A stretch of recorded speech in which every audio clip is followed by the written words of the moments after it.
Hello and welcome to yet another edition of the Narrative Off the Cuff with Elite News and Darryl Blair.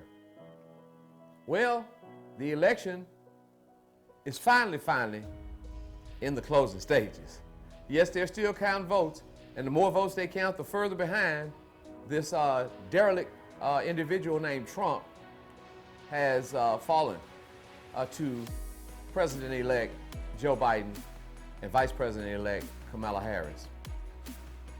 You see in this situation Trump's total disregard for the law and order that he talks about upholding, that he spoke of upholding, that he never respected day one in office.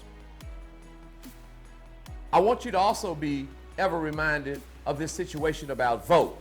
And when I encourage you that voting comes with knowledge, voting comes with prudence, voting comes with the ability to know what the issues are and how this vote applies to a given instance.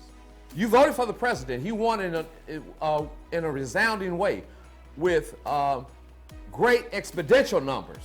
However, Trump wants to challenge it. And the funny part about it is, in the Constitution that was written decades ago, centuries ago, he has the ability to challenge this and take this to where states and the U.S. Congress would be able to decide. See, that's that little caveat, and if you don't know what I'm talking about, I don't have the time to go all the way into it, but Van Jones has a point that he gives a very express and explicit explanation of how that law plays, and this is really what they were playing for. We're actually looking at a guy who's trying to pull a coup here in this country. The model of democracy in the world, the U.S., United States of America, united, not divided. And he pulls this stunt. Now, you say, Blair, you supported Cornyn. He's a Republican. Great question. Talked to Senator Cornyn this morning. This was his statement to me. Then he texted it to me just to put it down, and I'm going to follow it up. He said after last week, after all the votes are counted, we're accepting the outcome of the election. That's what we do in America. We need to accept the verdict of the voters. He also said that Biden would receive presidential intelligence briefings.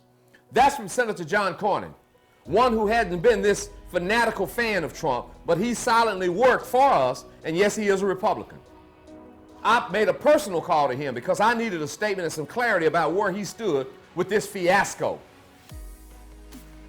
Start being educated. As voters, you've done your job to vote. Be educated so that you can be further empowered. You know the issues and the fine print. That's where we always fall to pieces and we end up being challenged. I also want to be able to talk about where we are about here in Dallas and in our region. Again, I'm going to challenge the Dallas County Democratic Party to come in and be inclusive, to start everyone who's an elected official in Dallas, being a Democrat, that you're at the head of every department, especially African Americans. This ought to be a black paradise, I tell you that again. And yet, they're divided, and you can tell that some seem disenfranchised. They don't seem part of the process. They all need to have a monthly consortium where they come together and talk about issues pertinent in our communities, our city, and our region. This has to be done in order to move this forward. Or in the words of the college kids, quit kicking that can down the road and deliver the keg to the frat house. Get it done. I want to give kudos to Maxie Johnson, DISD School Board.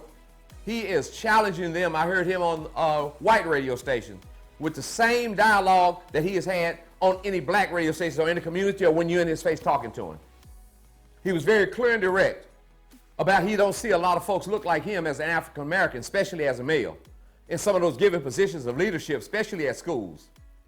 We have to stop this gender war and this gender divide. We have to move people forward who are capable, who are apt, and who are able to fulfill those positions and the responsibility thereof. Kudos to you, Maxie. Kudos to Chad West, the city councilman, working hard in District 1. Kudos to Tanel Atkins. Thank you, Tanel. Thank you to Michael Hinojosa, the superintendent. I also want to give a special shout out and a kudos to Anthony Smith, the superintendent of Kipps, Texas. He's doing a tremendous job over there working with that school and bringing them into the light of the community and continuing to propel kids forward, educationally, culturally, socially, whole 9 yards. He's doing a tremendous job. I want to thank those individuals, Carolyn Arnold, and certainly Adam Balzador. Let me tell you why Adam Balzador is being commended. Juneteenth 2021 is upon us. And he is working diligently to make sure that this program progresses forward.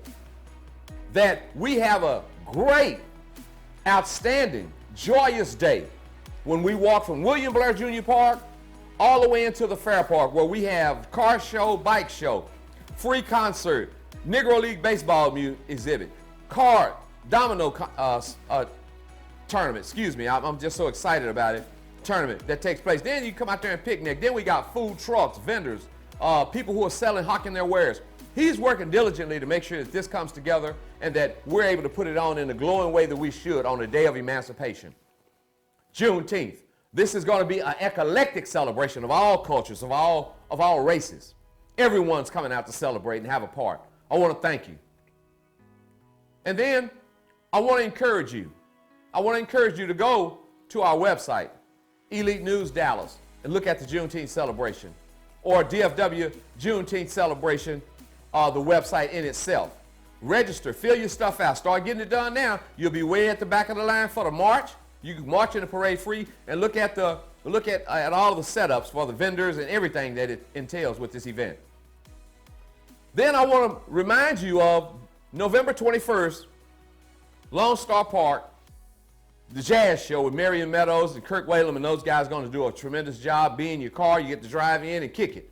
I've told you this time and time again, November 21st is right upon you. Go out there and celebrate. Thank you, Al Wash and ALW. I want to relate to one other issue that took place this past week. I don't know a lot about the rapping deal, but this stuff is beginning to hit home. I want to talk about this issue in COVID. This Mo 3 getting killed right here on the highway. Broad daylight execution. It was brazen. I don't know the details of it, but I want to say this. Anybody who's got kids who are involved in rapping or anything like that, it's one thing to express your talent. It's another thing to allow for bad character to prevail. I told you last week, your talent can't outrun your character. Your character either catches up with you or it's there awaiting you when you arrive. Always have great character and your talent will prevail.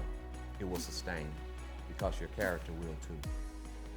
With regards to COVID, Casey Thomas is doing a great job. Taylor Torrance down there doing a great job. Working on this COVID-19 task force, Black COVID-19 task force. And they are doing diligent work here in Dallas. Thank you, Mayor Johnson. I want to see you around this corner on relationships and thick skin. I want to encourage you to be that man that I endorsed and I supported. And I encourage you to bring that horseshoe together down there. We need the cohesiveness so we can collectively move forward for the greater good. Damn anybody's personal agenda. What about the community's agenda, the city's agenda, the region's agenda, moving forward? On the front page this week, you'll see the Elite News. You'll see an issue talking about questionable election in Duncanville. That regards to District 4 race with Dr. LaSonia Ivory, Dr. LaSonia Ivory and Richard Shaw. There's questions to be answered. There's questions asked and questions to be answered. And I certainly appreciate it. Come see us. 3155 South Lancaster, Suite 240. That's us. The Elite News. You see the big banner up there. Everything's going, man. Everything's going. Come out there and see us and see how we living over there and how we doing business to represent you in the community. And finally, I want to take the opportunity to thank these fine sponsors. Sherman Roberts over at Citywide, thank you so much. Thank you for what you've done in the community and how you've enhanced and beautified our community and removed the red line. Thank you, Teresa Hawthorne over at Fox and Hawthorne Law Firm, who's continued to support us, and I continue to support you. And finally, I want to say thank you to Brian Everstein and 100 Old School Lawyer. And then I want to take this opportunity to encourage you that where there is a human being, there's an opportunity for kindness. And in that, If Black lives matter, all lives matter. And certainly our women matter. Treat them with dignity and respect. And be very cautious on what you say and how you say it, that it's not disrespectful or volatile. Always. And so until next time, while we're waiting on the count to be final, you know what I want you to do? Get it on your mind. God bless. God keep us, my friend.